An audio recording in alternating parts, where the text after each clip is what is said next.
Hello, welcome to Skull RPG Podcast. My name's Dwight Skull. My name's Jacob Skull. And today we're going to teach you how to tell your story. Alright, so our next one is power vacuums, which we've touched on a little bit throughout these. And we've also touched on power vacuums as a whole. So let's talk about power vacuums in terms of Cyberpunk and Shadowrun games. So how power vacuums work is simply this. If something major happens, or even minor, but something major enough in an area happens, you'll have a power vacuum. It could be a local power vacuum, meaning, look, you've removed the protection gang from this street, so now who moves in, right? Is it another gang that now moves into their turf and asks for protection? I mean, did you just kick out a bunch of other people just only to have a bunch of other people that may be a little bit bigger or badder or about the same move in to then do the exact same thing? Now can set their own rate, so it might be worse. So in trying to save that mom and pop shop, you actually foreclose them. Right, back to the consequences episode we talked about 2 episodes ago. Yep. Or is it one of those you're now in a constant street battle with every single gang in the city, and at what point do they not look at that consequence and go, I'm really tired of this one guy kicking us all out of this one neighborhood. Why don't we all join up and kill him? Yeah. And that could be the end of the campaign, where the whole party gets killed because they've finally ticked off enough of the gangs in the city to basically take it out, because they didn't make alliances and figure out what is the what's the least evil. You didn't go with the flow, and because of that, you got kicked. Right. I mean, and maybe you look at it and say, okay, well, my team will pay for the protection money.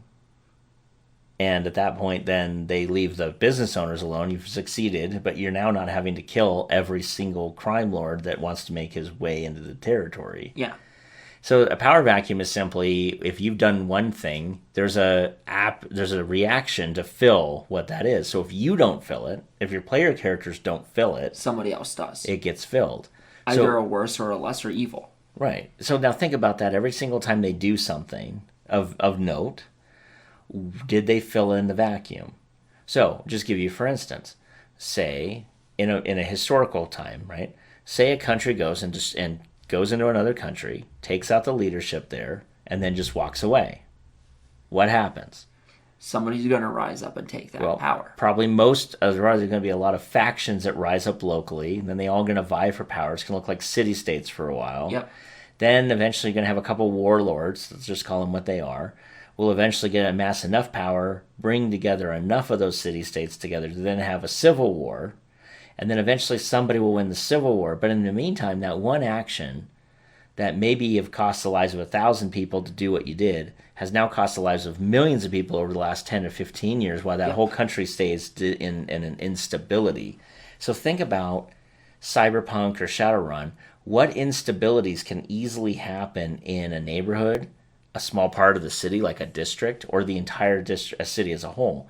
So let's say that your campaign's objective is they really don't like the Yamamoto clan, like the Yamamoto business corporation. They just hate it for whatever reason. Your characters hate it, and they spend the next 10 to 48 months killing off every bit of the Yamamoto clan they finally can. And it culminates in them getting a really cool secret espionage hack AI that they set and unleash in a fury against the Yamamoto, and their entire corporation collapses. They topple the Yamamoto. So you have one faction that's completely gone. Now what? Do you have another faction to assume that? And now the problem is the corporation that they loved was wanting them to do that, and now they take their place and they're a lot more eviler than Yamamoto is. Again, no checks and balance. Do you have another corporation that is across the pond that sees the opportunity and pounces? Mm-hmm. And they may be worse or better. The nice thing is with that campaign is you could end with them having this great victory of them destroying the clan that they hated so much, the corporation they hated so much, and literally running a sword or a bullet through the CEO of the corporation and all of his family or her family. And the next thing you know, you end with a little epilogue which says, about 3 years later, after many civil wars of the gangs that they were keeping a tamp down on exploding, And the other corporation, maybe the other corporation is able to take over, or maybe the entire city goes into such chaos because of it, because those two corporations were working together to keep some of the nastier elements down, and one corporation isn't strong enough to do it, but both were.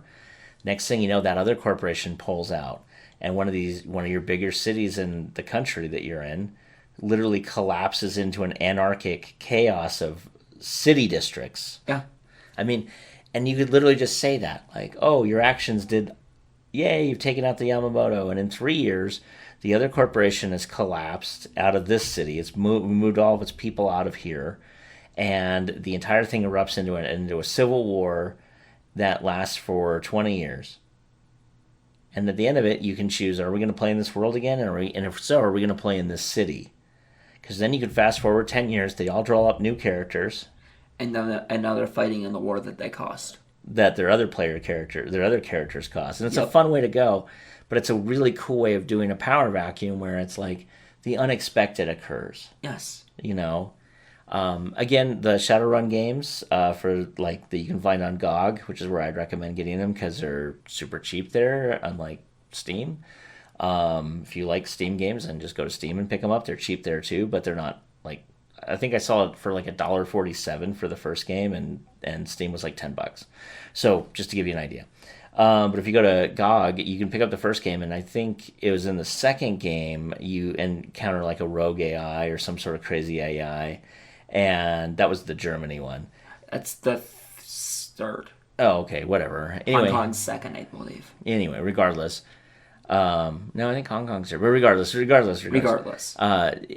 One of the options is like you have like 3 options to choose from with this rogue AI, and depending on what you choose, like you could end the world and all of humanity in your choice, and you could have it's a very interesting thing to say. Look, you took out this whole thing around that kept this thing in place, and now your unspoken consequence is that you inadvertently destroyed all of humanity. Yeah. I'm not saying lay that bare on your players, but literally the option is once they get to a certain degree of finesse and stuff, they could be strong enough to topple the world accidentally. Yeah.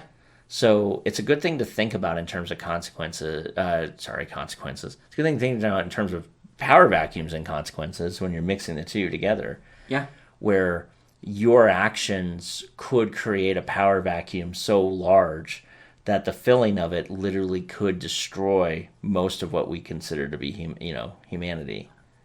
So, especially in the world of Shadowrun, there was some really weird things that happened that caused these power vacuums. Mm-hmm. And then the world has turned into what it is. So you could have world upending events too, where everything that we knew and love is now gone. And do you want to play in that world in the future? So, anyway, power vacuums are fun to play with because they're all about 100% consequences, and they don't have to be global, but they can be, and they could just be as simple as, your local protection racket, you decided to kick out the 2 guys that came in and beat them up. And now the consequence was that they had to come against you because they can't allow that to happen. You decide to go after the entire gang and kill every single member, and you do that. And now what?